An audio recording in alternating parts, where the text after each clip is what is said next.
Hello, everyone, and welcome to the second episode of the Rams House podcast. This is Ethan here today, being joined by my co-hosts Joe and Will. What's going on, guys? What's up, guys? How Boys? you doing? We Doing well. have As you guys know, I'm very jet lagged. Kind of a game time decision here, but I think I'll be able to power Hey, through. hey, So, we're gonna bring it through. We're gonna push it through. that's the clutch. That's the clutch gene right there. yes, Okay, sir. so we're recording this on Sunday afternoon. We're 1 week away from the game, and I mean, bro, I've been waiting. I've been counting down the minutes for this game to go off. Week 1 of the NFL season, Rams versus Lions. We're going to be talking about that in a little bit. First, we're going to hit some Rams topics. The first one that we're going to be talking about today is the 53-man roster. So let's go ahead and take a look at the 53-man roster and see what we got going on here. It's finally been set. Been waiting for that, and here it is. So a couple interesting points here. We actually took 6 receivers, which is pretty standard, but some people were thinking it might be less. We're actually pretty low on the O lineman, only 8. I would expect us to be on the lookout for some more pieces there.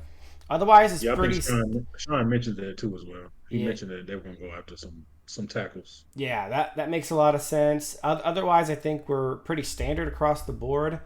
But what do you guys think about it? What stands out to you as far as the 53-man roster? For me, I'll go first. The first thing that stands out to me is that we've got some real interesting young pieces that I'm looking forward to seeing. I'm really stoked about the addition of Cody Schrader, running back from Mizzou, being the 4th running back. Sure. That's something interesting.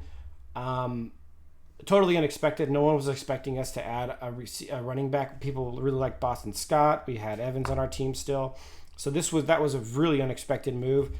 We're going a little bit light on the D line. 6 across the board for a 3-4 is. I would think that's pretty light. That's light to me. I'd have to compare to previous seasons, but it seems light. But yeah, I mean, we're really going to be relying on a lot of youth on this team. We got, second-year guys like Puka and Avila on the offensive side.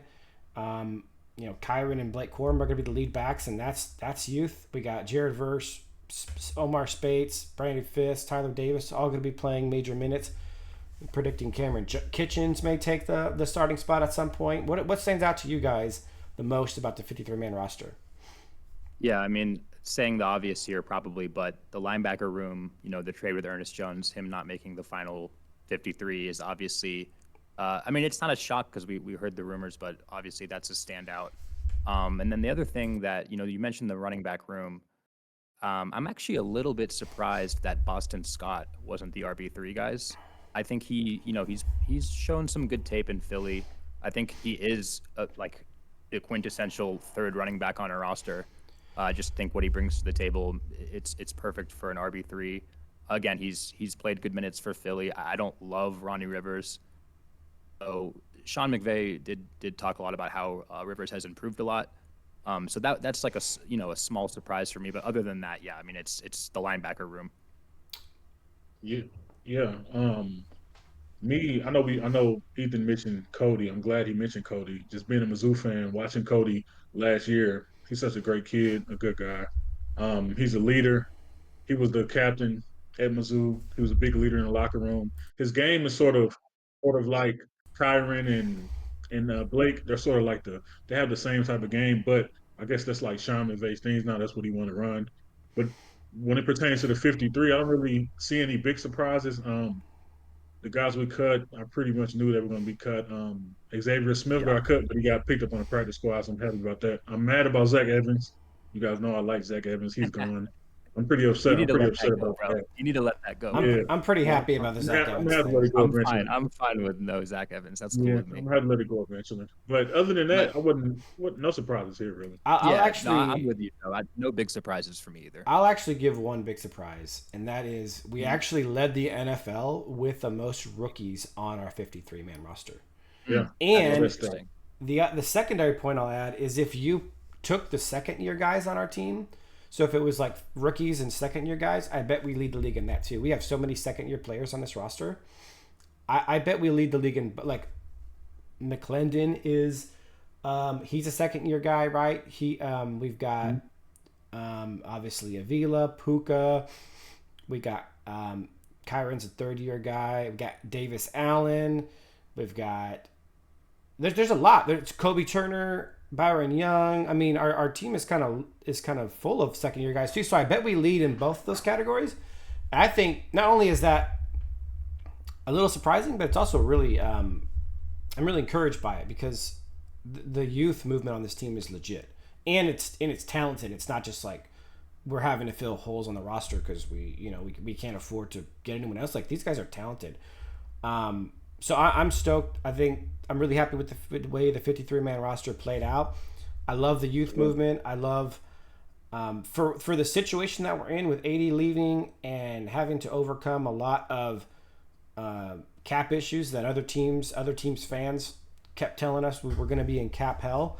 Realistically, this is an unbelievable job by Les Snead and Sean McVay. Two incredible drafts back to back to put our franchise in a really solid position for the future when people thought we were going to be falling apart. And not just other teams' fans, but experts kept saying, oh, the Rams are going to fall apart soon. They can't do this much longer. They were dead wrong about that. And we have a bright future ahead, which is just unbelievable. I mean, this is the dynasty, guys. This is a dynasty. Les Snead and Sean McVay are building the dynasty. Yeah, I do want to harp on something real quick that you said with Aaron Donald leaving and the leaders we have. I do want to give a lot of credit to Kobe Turner. I watched one of the pressers the other day, and he just talked about how he wanted to step up and be a leader. How Aaron Donald influenced him. How this year he wants to be the guy that everybody can talk to, that everybody can get information from. And him saying it as a second year guy is huge for me, and that's why I think Kobe is going to continue to be better, continue to get better, to be great. I don't know if he's ever going to reach Aaron Donald status, but I think he could be a big guy in his league. Okay, and as we discuss the future and the future of the Rams, that brings us to our next topic of conversation, which is the longevity of Matthew Stafford. Now, we have some differences of opinion in this. I will kind of lay the ground floor of my viewpoint, and that's basically that Matthew right now is a top 5 quarterback in the NFL, and I wouldn't get rid of him. I think he's the right guy to take us to go for another Super Bowl this year, potentially next year. But my main concern with Matthew going forward, obviously he's a bit older, is that Matthew's game is totally built around the idea and the concept of his super strong arm. He's got a probably top 5, top 10 strongest arm of all time in the NFL. So that's my main concern, is that he's so used to throwing over guys and into tight windows and doing all that stuff. I have some concerns that perhaps as the arm strength begins to decline with age, that some of those will turn into tip passes, interceptions, as he's got that gunslinger mentality. It's hard to imagine a total transformation of his game to more of a accuracy-based, patient quarterback when he's just been, I see a hole, I'm going to fit it in there no matter what. So what are your guys' thoughts on the potential of Matthew Stafford's longevity and how long do you think he has left playing at an elite level? Yeah, I mean, I do see it a little. Oh, okay, yeah. So, I mean, I do see it a little differently than you, which is fine. That makes it more fun. I think everything you're saying, Ethan, is fair when you talk about his game being predicated on his arm strength and his arm talent. But I don't think Matthew Stafford gets enough credit for just how smart of a quarterback he is. And that's something that Sean McVay mentions all the time when people want to talk about his physical ability. McVay is always quick to remind or to point out how smart this guy is. And I think a lot of the stuff that he does with his arm, like the no-look passes, the extending plays and finding the second or third read off schedule, you can only do that if you have a high understanding of the offense and actually of the defense. And I just think that Stafford understands the game at such a high level. And because he has such a talented arm, I think sometimes people, again, they want to focus on that. But I think Matthew Stafford, even with 75%, 80% of that arm, can be still, a top 6, 7 quarterback in this league because of, again, the experience he has, again, his brain, the fact that he's paired with Sean McVay, obviously that helps a ton. And in the NFC right now, there just aren't that many good quarterbacks. So for all those reasons, I still think he can play at a high level if his arm begins to deteriorate a little bit. And I think, barring any serious injuries, we're going to see, I'm going to say 2 or 3 more years of Matthew Stafford. Yeah. Just to piggyback off that a little bit, I know Matthew did an interview where he talked about how he wanted to play maybe 3 to 4 more years because he said his body these last couple years has been feeling really good. And that's a big question with Matthew, especially his injury history. Like he could easily get an injury, and then that derails the season. And then in the offseason, you got to think about it, and then he got to think about how long he wants to play. Because even last year, I know Kelly was talking about, well, maybe Matthew should retire, things like that. But I tend to agree more with Will about. I think Matthew Stafford, the arm thing is not a big issue, but I think Ethan, that's a great question. Of he's been playing this way for so long, Yeah. can he adapt and get to the point where if his arm is kind of shot, can he do what Drew Brees did sort of towards the end? Can he make those short passes? Can he stay Right. dedicated to the game plan instead of trying to, force things or do what old Matthew Stafford did? I think Yeah. those are very good questions. I think he could do it, but it's still a valid question that we need to ask. Yeah. Yeah, and to be fair to Ethan, when Drew Brees did have to adjust for that, he wasn't nearly as good, right? I mean, those last couple seasons of Drew Brees were not pretty to look at. Yeah, not just that, but Drew Brees didn't do much of an adjustment. He was already a short, Right. accurate passer. He was already the patience guy. He never really tried to fit things into tight windows. I mean, obviously he did at times, but it wasn't a part of his game as a whole. It wasn't one of the mainstays of his game like it is for Stafford. And to Joe's point, he's had neck injuries, back injuries, shoulder injuries, and concussion problems. If any of those happen again, he has to give serious thought to retiring. I mean, those are 4 elements you don't want to mess with. A back injury could lead to paralysis. Neck injuries, same. Brain injuries could lead to CTE. There are major problems down the road. So there's the health aspect, and the final thing I'll say about the arm strength aspect is, for me personally, it's not a matter of whether Stafford's smart enough to adjust. I just don't think you make an adjustment after 30 years of being a particular type of quarterback. I don't think your brain just changes overnight or even over the course of a couple of years and says, I'm going to stop trying to do passes that I've known I can do my whole life. Even if Sean adapts the offense to a style that's less predicated on that, I think that muscle memory of saying, hey, I see a hole, I've been making this hole my whole life, and I'm going to throw it. I just don't think you stop that. I don't think that's a thing that guys do. Fair. But So how long do you think he has left? 2 years max. And saying that, We're not far apart. saying that, I will add the caveat that, like, personally, because of the reasons I stated, I could see Matt falling apart literally any second. If he loses 20% of his arm strength this year, I mean, I just don't see how he can be the same quarterback. And I know people are going to disagree with me.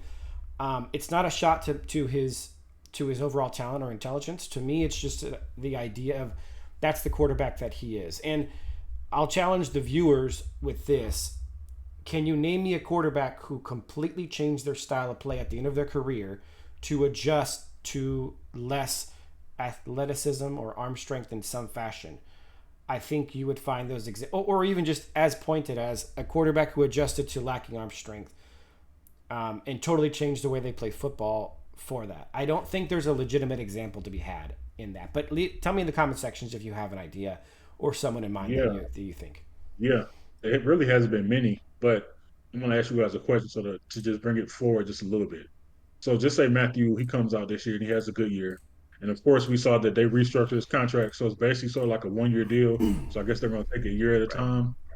So I give you guys this question. If next year during the draft, if we had a chance to trade up for a QB and put him in like the Jordan Love situation or the Aaron Rodgers Mm, situation where he sits mm. behind Stafford next year, would you guys be willing to do that this early?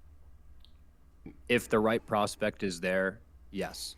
If it's someone that we really love, and the Packers are right about Jordan Love, obviously. If it's someone like that Sean feels great about, and it's a rare talent, my answer is yes. Not only would I be willing to do it, I would be insistent on doing it because we do not have because look, we're talking about the youth of the team, right? We're building for the future. We don't have a plan after Matthew. And like we said, whether it be injuries or whether it be the decline of his arm strength, none of us think he's going to last more than 3 years as an elite quarterback. So, in 2 years seems like a more realistic option. And I mean, his contract is structured in a way where we can get out next year if we really needed to, Yeah. or we can I'm going to pull it up because I think it's an important thing to look at. But I think there's a couple outs on his contract. Let me see. This is going to look a little wonky, but I think it's worth talking about. So this is the 2023 season. Let's look at 2025. If we got rid of Matthew after next year, released him, there's still a lot of dead cap. So we have 2 more years of Matthew Stafford for sure. So I would after that we have an out where we don't have to really entertain that 3rd year. We have a lot of savings there. I think that's legitimate. But yeah, I mean, there's guys in this draft. This quarterback class could be really good. You got Sanders in Colorado, you got Ewers in Texas, there's Drew Allar in Penn State, there's Carson Beck in Georgia. And Ward in Miami. Yeah, there's a lot of guys. Ward in Miami is good, yeah. I'm sure I'm missing some guys as well, but there's like there could be 7 or 8 first-round quarterbacks next year. And I don't know that any of them are necessarily as high of a prospect as I would say like Caleb Williams, Jaden Daniels, and Drake May are, but there's guys that are close. And Shedeur Sanders had a phenomenal start to the season. And personally, Shedeur kind of feels like the quarterback Sean's always wanted.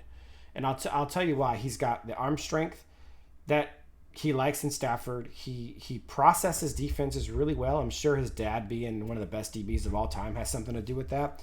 He's mobile enough to like get out of danger, to get outside the pocket, create more time, but he's not really a running quarterback, right? So you're talking about guys like Baker that we got and Wolford and Bryce Perkins, more mobile. Sean's never seemed like the kind of guy that wants a running quarterback, but he wants a mobile quarterback. And Shedeur is a mobile quarterback. He escapes danger. And this guy's playing behind one of the worst O-lines in college football, and he makes it look easy week in and week out. So yeah. Shadeur's a guy that I would be. If you kidding me? I would trade up for him in a heartbeat. I mean, I think give him 1 year to sit behind Matthew Stafford, and I know there's politics involved. Like Dion may not want him to sit for a year and all that jazz, but man, can you imagine taking Shedeur, having him sit behind Stafford for a year? Oh man, I would love that. Yeah. The thing about Shedeur that I love the most is that he doesn't panic in the pocket whatsoever. That's one No thing panic that at all. I love. He does not panic. He gets the ball out when he needs to get the ball out. If pressure's coming, he still stands there and he'll take a hit. Because last year, I think he was the most sacked quarterback in college football. And he So took this year, I him. don't know how that's going to change. Yeah. He took them, and they weren't bad sacks. They weren't him holding onto the ball too long. They weren't. He just had a putrid O-line, like really horrific. Yeah. And Awful. I think Dion even He made a stayed joke cold. about how bad they were, which people thought was really. And I know there's a lot of people who are gonna hate him because he's a Sanders, and it's because it's just Dion's so polarizing, and he's got a big mouth. He talks nonstop. Some people hate that. Some people like it. But Shedeur, as far as a football quarterback prospect, he's a stud, man. He really brings, I think, everything that Sean. He's patient. Watching that guy go through reads as he's about to get murdered because someone's going to let someone by soon is unbelievable. Like I'm watching Colorado games just floored by his patience in the face of absolute grave danger because that dude gets pummeled. So yes, to answer the question, I would definitely draft a quarterback and stash him for a year. I mean, even if if we want to tell Stafford like, hey, we're gonna draft a guy, we're gonna give you 1 more year to start, and then we're gonna move on. I don't think that's disrespectful to Matthew. I think we could even trade Matthew to another contender if he really wants to play another year or two. There's options there, but we can also protect and prepare for the future. So that's my view on it. And real quick before we move on, I do want to show Matthew just a little bit of love about just how good he was in the second half of the season. So I looked it up earlier. The last 10 games, he had 101 passer rating. He had 2,600 yards, 20 touchdowns, and 6 interceptions. And that just shows at the end of last year, the second half, how hot he was. Yep. And I pray that he could bring that into this year and just continue it for however long he plays. But that's just to give, Matthew a little bit of love. Yeah, and Joe, and just one more quick thing to add to that is I've said this to you guys offline probably a few times this offseason is he looked the most agile I've seen him in his whole career. Just all of a sudden in year 12 or 13. I mean, the way he was moving out of the pocket, escaping the rush, just playing off schedule. I mean, especially the Saints game comes to mind. I think he said he had been playing tennis or something in the offseason, but he looked spry, man. So if he's going to keep, working hard in the offseason to stay in shape and to stay agile and all that, I think he can do this season and 2 more. But I think that's enough on this topic. But yeah, I'm with you, man. He played great last season. Yeah. All right, so our next topic of conversation, and we're gonna knock that. We spent a little more time on that one than we intended, so we're gonna knock this one out quick. Yeah. Is the running back room? There's a lot of stuff going around Twitter and the Rams verse about Kyron Williams being named to a punt returner, and Sean McVay was very, very complimentary of Blake Corum. I mean, really, if you watch some of the interviews with Sean, I actually went through them in the last couple of days. Sean, he talked about Blake Corum being one of the standout guys multiple times during camp. Yep. And, Jordan from The Athletic posted about how Blake Corum kind of started with the twos and then started splitting carries, and he got more and more carries with the ones throughout training camp as it went on. I like Blake. I think Blake's a monster. And to that point, let me just pull this up. This is his. This is just a little nugget here. 45 rushing touchdowns since 2022, which, by the way, is just 2 seasons. He had 45 rushing touchdowns in 2 seasons behind a pretty bad O line at Michigan. Yep. Which is even more impressive. So the question is, do we see Kyron All-Pro, great season? We can debate till we're blue in the face how much of that had to do with the O-line making incredible holes or a great run scheme or whatever. But he had a great season regardless. How many touches is Blake Corum going to get to start the season? And how many is he going to get by the end of the season? Is he going to take the starting job at some point this year?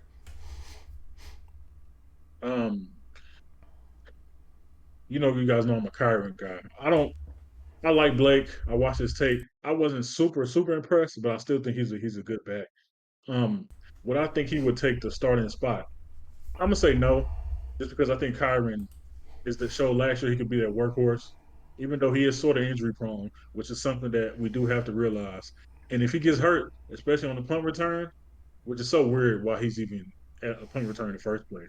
But if he does get hurt as a punt return and Blake comes in and gets it, I don't think Blake's giving the job back because I think Blake fits Sean McVay's scheme and fit what we want to do, so he can fit seamlessly. But if I had to just give you a solid answer, I would say no because I think Kyron is that guy, and I think Blake is just going to be, the second running back. He's going to get 10 to 13 touches a game, and he's probably going to do great in them. I want to give a quick rebuttal to that because I think me and Joe feel the most strongly about these 2 running backs in the situation. So we watched every touch of Blake last season, and Blake was dealing with a knee injury basically all season long. He was not healthy at all season. His O-line was awful. That was the one thing that we all agreed on. His O-line was horrific. He made it. It wasn't an incredibly impressive season in a lot of ways.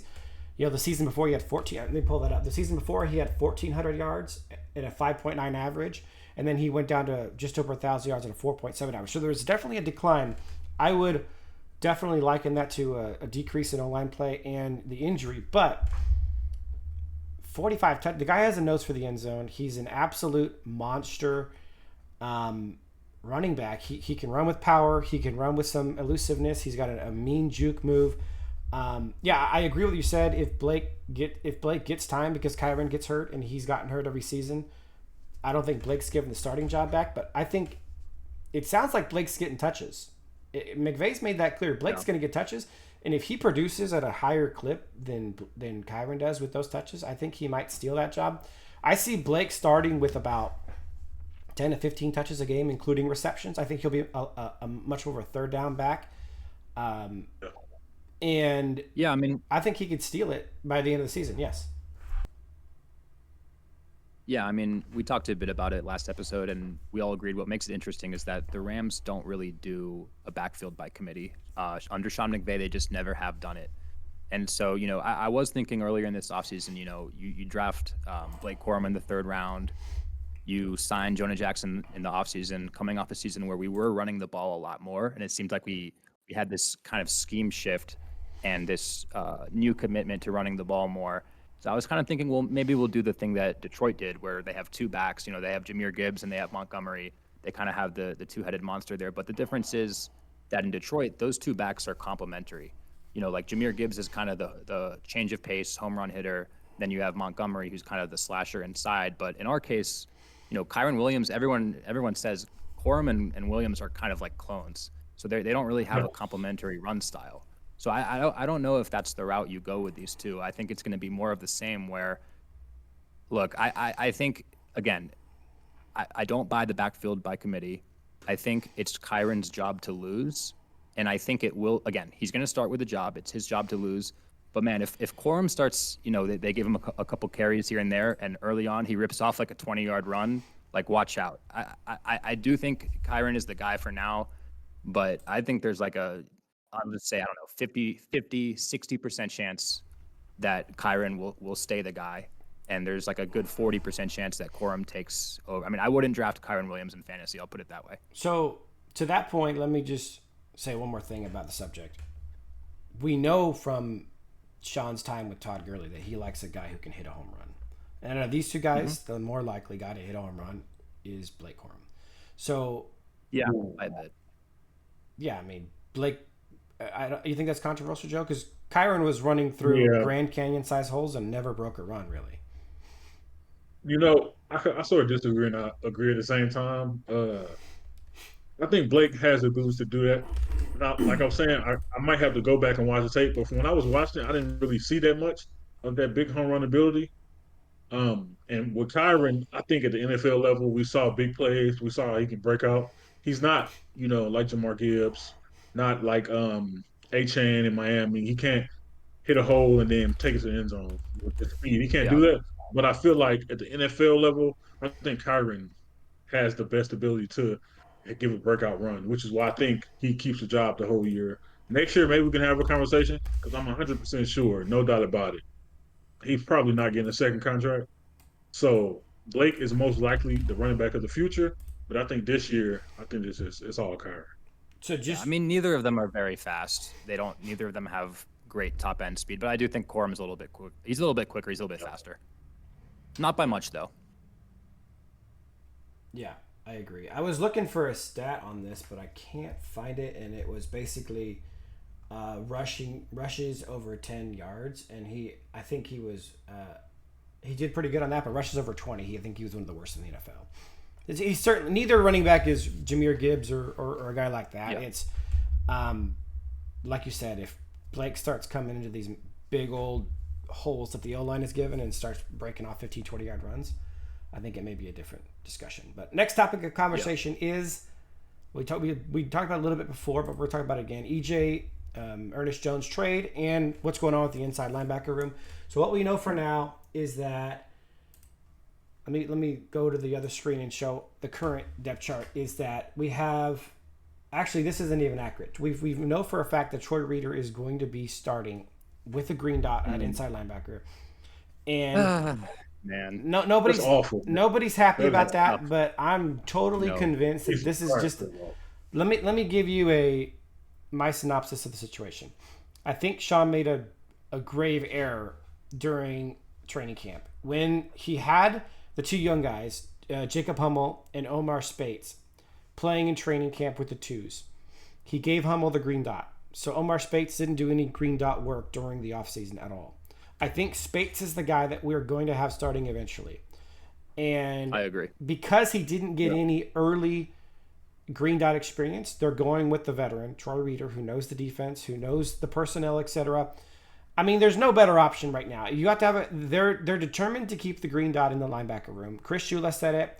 Sean McVay said it. They're not going to go with the safety with the green dot. They're going to keep it in the inside linebacker room. So to all the inside linebackers, you either have to do Jacob Hummel or Troy Reeder. And I know we might prefer Jacob Hummel, but we're going to give the veteran guy, at least for now, the green dot. Now, what I see happening, and this is kind of where the conversation is headed now, is that I got this guy that I really like. His name is Omar Spates, who had a dominant preseason in his rookie year as an undrafted free agent. Sideline to sideline speed. He hits and attacks with violence. He's not doing this thing that Ernest Jones is famous for, which was that every time he tried to tackle, he fell back to give the guy an extra 2 to 3 yards. Spates is a monster. So I think we all agree Omar Spates is taking the job at some point, and they want to give him more time with the green dot in practice, which is fair. That's a fair decision. So, but let's talk about how long until you think Omar Spates takes the job as the green dot and the starting inside linebacker. I'll lead us off. Yeah. I have it. Okay. I'll give you two different ways. Week 3, because I think this guy's a stud. I think he's smart. I think he's going to pick it up easy. Or at the latest, the bye week, which I believe is week 5. Yes, week 5. Yeah. So what do you guys think? Me personally, I think Omar's going to get the job this year. I would say a little bit later, maybe week 7, week 8. But somebody I know made a great point, and they told me I didn't really realize that it's sort of like the year that Kenny Young got traded, to where it went to Kenny Young, he got traded, and then Troy Reader came in, but he was sort of like the bridge linebacker. And Mm-hmm. then sort of at the end of the year, that's when Ernest Jones stepped up. He came in, then he played in the Super Bowl, etc. So I think we're going to get that sort of situation. Troy Reader comes in as a more experienced guy, so he's sort of like the bridge linebacker. Then at the end of the year, maybe week 7, week 8, maybe even later, Omar comes in, and then he takes the reins, and he just keeps going. Yeah, I could see that. And I hope you're right, Joe. And, the first thing I was going to say is I do not understand what this coaching staff sees in Troy Reader. I don't understand why we have to watch another season of this. But actually, Ethan, I think you did a nice job explaining it, which is the communication thing. I mean, they needed someone with that green dot. Sometimes in the past you've seen them give it to one of the safeties, but given our safety room, it doesn't really make sense. You're not going to give it to a brand new, free agent signing like Cam Curl. You're not going to give it to Cam Kinchins. So I think you nailed why it's Troy Reader for now. The communication, he knows the defense. He's worked with Chris Shula. Shula used to be the linebackers coach, obviously. Um, so I think that's why he has the job now. When McVay was asked in the press conference who the linebackers were, the inside linebackers, he said Roseboom and Reader.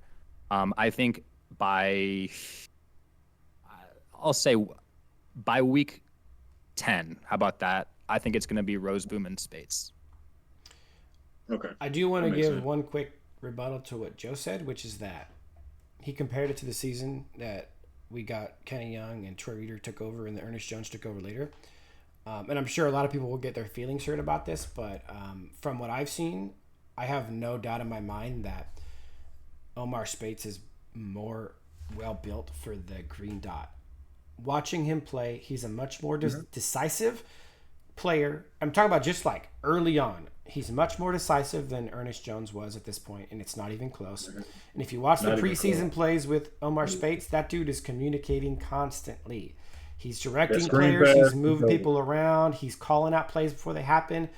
We didn't see almost any of that from Ernest Jones really early on in his career. So for that reason, that's why I'm going 3 to 5 weeks, is because I just think Omar is built for the green dot. He's so smart, he's so decisive, and he just, you know what? He's not scared to make a decision. And I honestly think that was one of EJ's things that holds him back the most, is he seems scared to make a commitment or decision. He seems scared to make a mistake. Omar just seems like a guy who goes and gets it done. But He Yeah. does. that it's a great No, conversation, and I can't wait to see how this room shapes out the rest of the year. yeah, no, and I totally hear you on the point you just made, and you very well could be right that he is the guy for the green dot, and I think you are going to be right. I think it's simply just a matter of how long he's been here. I mean, it's just a few weeks, but I think you're right. I think it's just a matter of time, really. Him getting more familiar with the defense, and he will take over that spot. Is my guess.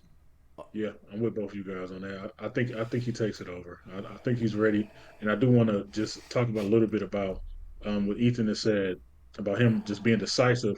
That's the most important thing I feel like is for our defense this year is we need a guy in that linebacker room that's going to see the play and attack the play and just make the tackle. Yep. EJ would see the play sometimes, he would hit the person, and like Ethan said, he would get dragged. I've seen Christian McCaffrey drag him a whole lot. I've seen so many running backs drag him, and something that Omar showed, even though it was just preseason, he showed that once he gets contact, he's not going backwards. He's only going He forward. plays And I think fast, man. that's He Dude, plays fast. Chris, super impressive. Christian McCaffrey was dragging that guy so much, I thought he was going to have an Ernest Jones backpack by the end of the season, dude. Hmm. But no, Yeah. I agree 100%. And I'm going to go on record and say that Omar Spates is him, and he is going to be an above average starting inside linebacker in the NFL. Hey, I'm with you. bold prediction. I'm with I see this kid in college. I see him in the preseason. I see him in training camp. I hear people are talking about him, and the hype around him reminds me of Puka. I'm not going to put that on him. I'm not going to put that evil on him, but it reminds me of Puka. Just like literally every single person that's around training camp, whether it be coaches, front office guys, media personnel, they're all just raving about Omar Spates. Then we see him come out in the preseason and he's just dominant. He really truly Yeah. was a dominant inside linebacker. And then I went back and watched more of his college film, and I'm like, oh, this guy's been that way since since the beginning of his college career. He just is a decisive decision maker. He's athletic. He's strong. He plays aggressively with a high motor. I'm sold. That's all I want to see from an inside linebacker. All right. The only issue for him were just injuries. That's it. Yep. Which, there's nothing you do about that. You just got to wait and see. And hopefully an NFL training staff can turn that around. All right. Our next topic of conversation is the Week 1 preview versus the Detroit Lions. This is Let's go, baby. Week 1, guys. Week 1. No more off-season stuff. This is Week 1 time, baby. So I'm ready, man. I'm ready. First thing we're going to be talking about is the Rams offense versus the Lions defense. And I'm just going to come out and say this. I think we score a decent amount of points. I think there's only one thing that makes me really nervous, and we'll kind of hit on that later. But let's take a quick look at the Rams offense and what we're bringing to the table. We're not at full strength. It looks like there's a solid chance Rob Havenstein is not going to start. It's kind of up in the air right now. So we could be seeing, and obviously Alaric Jackson is suspended. So we could be seeing Joseph Noteboom and Warren McClendon both starting at left tackle, right tackle. And I'll briefly hit it because it is a topic of discussion for later, but there's obviously a concern with those guys blocking Aiden Hutchinson. Colby Parkinson is a starting tight end for Week 1. But, yeah, I don't think we're going to struggle scoring points unless Aiden Hutchinson and Marcus Davenport just feast on these backup tackles, which is obviously a possibility. It's obviously a possibility. Yeah. But let's take a look at the Detroit Lions defense. Davenport can be good when he's healthy, but he hasn't been healthy for years, so there's no really way to know how that's going to play out. Hutchinson obviously is a stud, and we'll talk about that more later. Aleem McNeil, DJ Reader might not play in Week 1, so that could be a huge advantage to us. That'd be huge. Especially with the kind of question marks that we're dealing with at center, with the transition of Steve Avila back to left guard and Jonah Jackson going to center for the first time in his career. Linebacker room could be one of the weaknesses. Alex Anzalone's not a great linebacker. Jack Campbell's kind of ascending. Secondary room is good, but yeah, I don't think we're going to lack for any ability to score points. We have a high-powered offense. I think we'll be a top 5 offense by the end of the season in points scored. What are your guys' thoughts on the overall matchup of Rams offense versus Lions defense? Me personally I think, like you said, our offense is not going to have trouble with scoring. As long as we can run the ball, I feel like we're not going to have troubles with scoring. And I know we're going to talk about it later, but I did love what the Lions did in the offseason with the secondary. Whew. Even though it's some new guys added, and it's way more improved from last year. Last year they had a whole lot of miscues. They got a lot of guys, and we're going to mention those guys as we go along. Yeah. But I feel like their secondary getting better is going to be sort of a problem. But I think our offense is high-powered. Sean McVay, especially game 1s, and he gets time to, go over the other team's defense. He's going to make everything work. As long as we can score that ball in the red zone, I think our offense is going to be pretty successful. Yeah, I mean, I would point out to one potential issue. We're talking about running the ball. A lot of our running happens, and I know I'm not trying to discount the power we have behind Avila, Jonah Jackson, and Kevin Dotson. That probably is the best run blocking interior O-line group in the NFL, or at least top 3. But DJ Reader is one of the best run blocking defensive tackles in the NFL. And Aleem McNeil is a pretty elite run blocking defense. The Lions were one of the best run stopping teams in the NFL last year. Then they added DJ Reader. So we're talking about one of the keys to the game being running the ball. This team is kind of built to stop the run. And they're built to stop the run more than they are to rush the passer. So Hutchinson is a great run stopper. I mean, there could be some problems, and it's crazy to say that because the O-line is so built for run blocking, but this Lions team is probably going to be a top 2 team in the NFC. They're a very good team. So let's go ahead and move on. Go ahead. Yeah, I was saying I think it's going to be a clash. I think their big guys versus our big guys. I like McNeil. I love DJ Reader. I think in a Super Bowl game he did a lot to help stop the run against us. Yes. But like you said, I think it's going to be a big clash. We got Kevin Dotson in the middle, Jonah Jackson, Steve Villa. So it's going to be a big clash. I'm ready to see it. All right, so let's go ahead and move on to our next topic of conversation, which is going to be the Rams defense against the Lions offense. Now, this is actually a really difficult one to talk about or predict or have a concept about. And I just thought of it on the spot. So I'm going to put you guys on the spot. I'm not going to put you guys on the spot. I'm putting me on the spot. I actually want to count how many new starters we have on defense. Braden Fisk is a new starter. Jared Verse is a new starter. Both inside linebackers, no matter who they are going to be new starters. Darius Williams, Cameron Curl, John Johnson barely started last year. It was other guys starting, Jordan Fuller, Yeast and stuff. So John Johnson didn't start all season. Tre'Davious White, Clinton Lakes. I mean, we have I know only 11 start, but out of the 12 starters, including Nickelback, we have what? 1, 2, 3, 4, 5, 6, 7, 8 out of the 12 are new starters.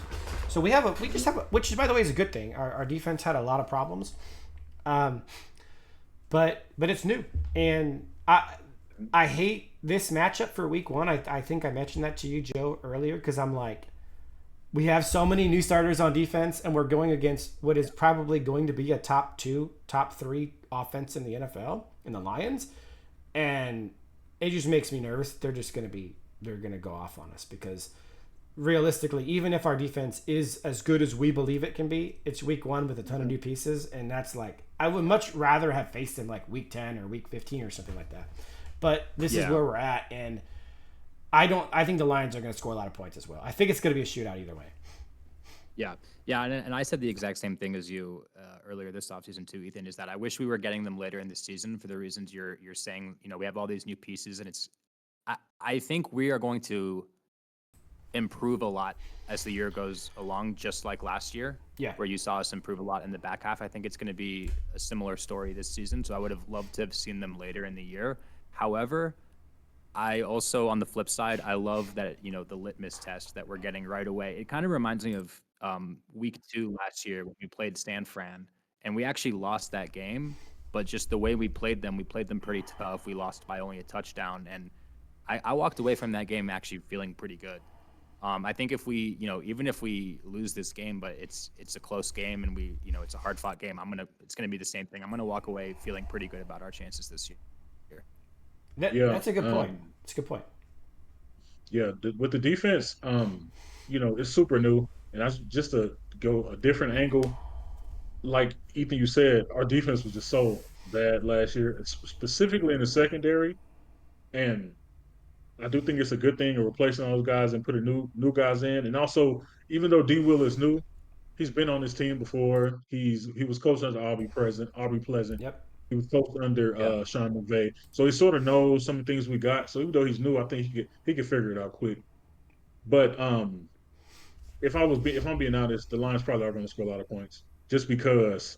I mean, look at this. I just pulled it up, the Lions depth chart. Yeah. You got. I mean, Jared Goff's playing the best football of his career. You got Gibbs and Montgomery. The O-line is insane. I mean, Jared Goff is balling. That and they're actually, you know, we talk about Jared struggling under pressure, but they traded Jonah Jackson, one of the better run blocking guards in the NFL, and picked up Kevin Zeitler, who's one of the best pass blocking tight ends in the NFL. So in the sense of what the Lions need, they actually upgraded at that position because they needed more pass blocking. Amon-Ra, Jameson Williams has had an insane offseason. This is far and away the most hyped Lions player that we've seen since the Brad Holmes, Dan Campbell era has begun. He's just training camp, joint practices. J-Mo has just crushed. It's just been nonstop highlights of him just getting wide open with that speed and making insane catches.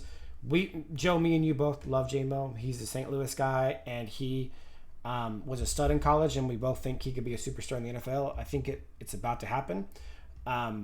I think it's going to be a shootout either way. But like I said, it's this Lions offense has so much firepower. It's crazy. Yeah, I love J-Mo. I hope he's not a superstar in week 1. Yeah, that's fair. That's fair. All right, next topic is the key matchups, and we won't spend too much time on this because this is pretty much something that we want to talk about. I'm going to go ahead and start us off with the Rams' brand new secondary trying to stop the four-headed monster in the receiving game, which is Amon-Ra St. Brown. Like, that's a tough matchup for anyone. Dude gets open. He's like a young Cooper Kupp-ish guy. Very similar play styles.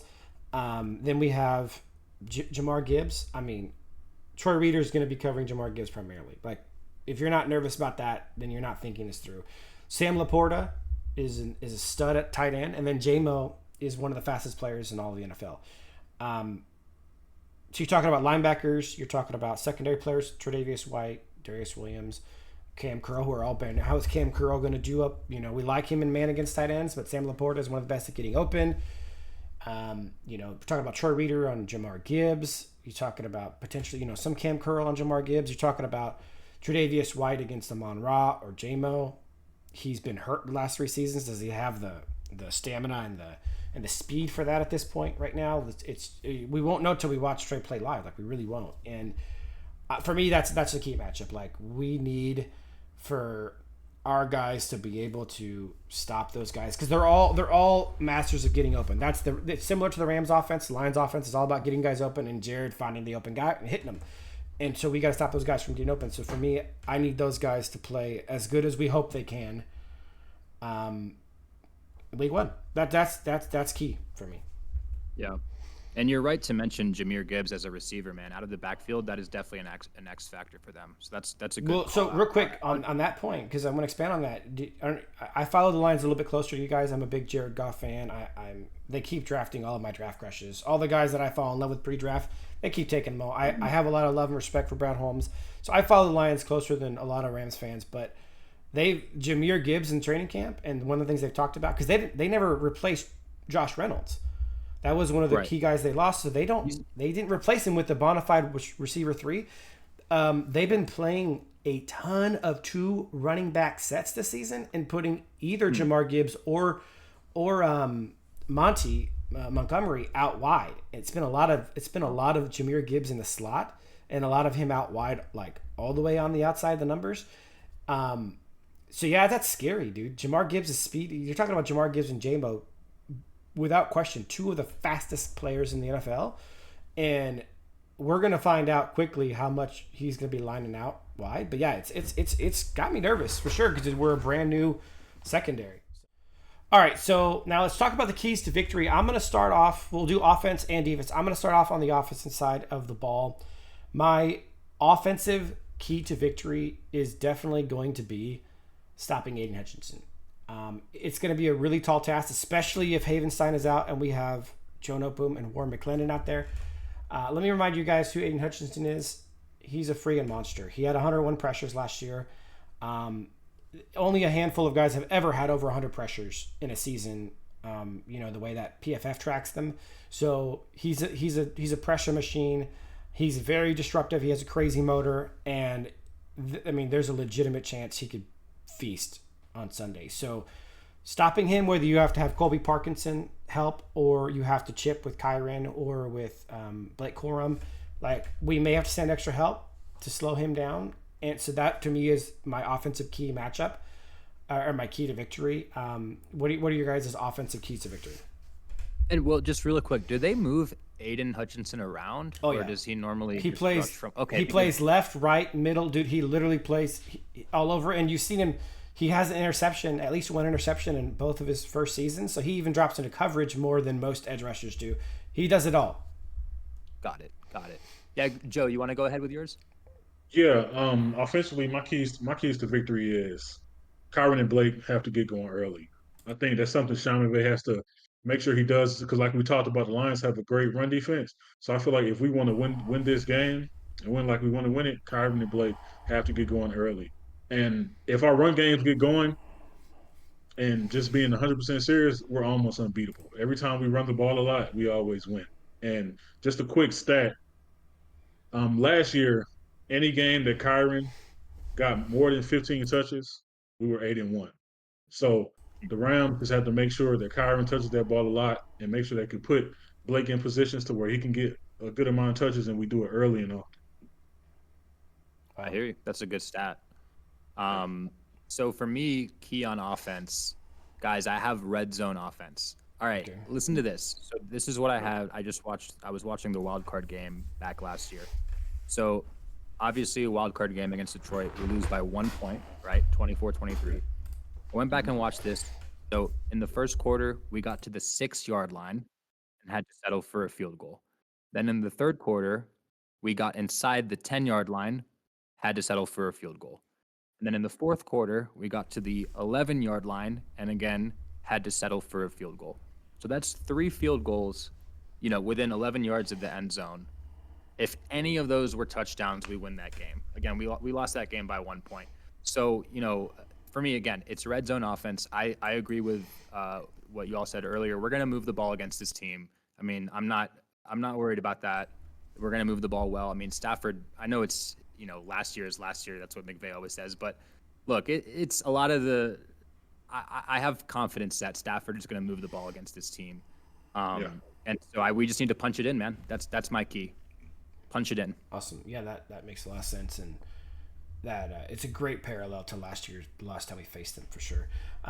So my defensive key to the game is going to be stopping Sam Laporta. Laporta, I mean, personally, I called him tight end 1 the year he got drafted. He was one of my draft crushes. I wanted the Rams to figure out a way to take him. I'm a huge fan, and he does really well in that offense. He does good with Jared, and he's the kind of tight end that could easily put up 150 yards and some touchdowns if we don't really buckle down. Man. And we talked about it earlier, but he's going to be facing off probably primarily against Troy Reader and some Cameron Curl and potentially some nickelbacks, Quentin Lake, stuff like that. It's a dangerous situation for sure. Laporta could eat, and so I mean, look, anyone guarded by Troy Reader could eat, right? So.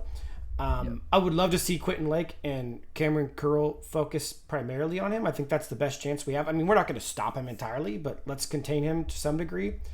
But yeah, that's definitely my key to victory is slowing down Sam Laporta. Yeah. Defensively, my keys to victory is pretty simple. I mentioned it earlier. Do not let Jamo become a superstar week 1. He's one of those guys to where he can get over the top, and if he gets over the top on our defense, we're gonna have a long day. So I feel like if that back end if John Johnson gets some minutes, Cameron Curl, we have to make sure that Jamo doesn't get over the top of the defense, as he doesn't open it up. So as long as we could make sure he doesn't have those 35-yard plays, a 50-yard long touchdown. If we can stop Jamo, I think that sort of puts their offense sort of in a bind where they have to be more condensed. That's my keys to victory. Yeah, and to expand upon that, J-Mo could literally do that 2 or 3 times in a game. He's that fast. Right. Yeah, that's a good one, Joe. I mean, we saw it last year. We were pretty susceptible to the long ball. Oh yeah. We talked about it last episode, miscommunication, getting beat over the top. So that is crucial. Totally agree with you. My key to victory on defense is the run defense. So I mean, first of all, we know they're a great running team. And we know Jared Goff, man, he was our quarterback. We know that he plays at a really high level when the run game is going. Our run defense wasn't great last year. And look, when that run game gets going and Jared Goff is able to work that play action game and throw behind it, that's when he's really tough to stop. And I think he only had 5 incompletions against us in that wild card game. I think he was I was looking at it earlier. I think he was 22 of 27, and I think in large part because not even because they were running the ball like great, but they were running it well enough to keep that play action game going. And so that's the key for me, stopping the run. And then just kind of like a 1.5, a little bonus is I think we should bring pressure more. In that again, same wild card game, the first half of the game, guys, we gave up 21 points. Second half of the game, we gave up only 3 points. And I'm not saying it, obviously it's not all because we brought more pressure, but I did notice that we started to bring more pressure as that game went along, and that seemed to work better for us. Even just adding Ernest Jones as a 5th rusher, that was a difference maker. So I'd like to see us bring more pressure. Yeah, we did blitz a lot more, and I think that helped us. That helped, stop the bleeding a little bit. Yeah. I do want to caution against blitzing too much. Jared was one of the best in the NFL against the blitz last year. He was. The key is to get pressure without bringing too many people on a blitz. Yeah, if he's overly blitzed, he will find the open guy quickly and he will hit that guy. Not to mention, if we go too much, he's got Jahmyr Gibbs to dump off to, and that's a weapon to dump off to, especially if you're sending too many people and Jahmyr doesn't have that many people to make miss. So it's about finding a balance of getting pressure without overly blitzing. For sure. Yeah. But pressure is key, 100%. All right, so the last thing that we're going to talk about in this week's episode is Week 1 predictions. You know what? I'm going to save mine for last. Why don't we start with Will? What's your week 1 prediction? Sure. All right, guys. Look, I think both these are two of the best teams in the NFC. Um, I think it's going to be hard for the Lions to beat us twice in a few months, man. I think it's two great teams, and I think sometimes the ball just bounces the other way.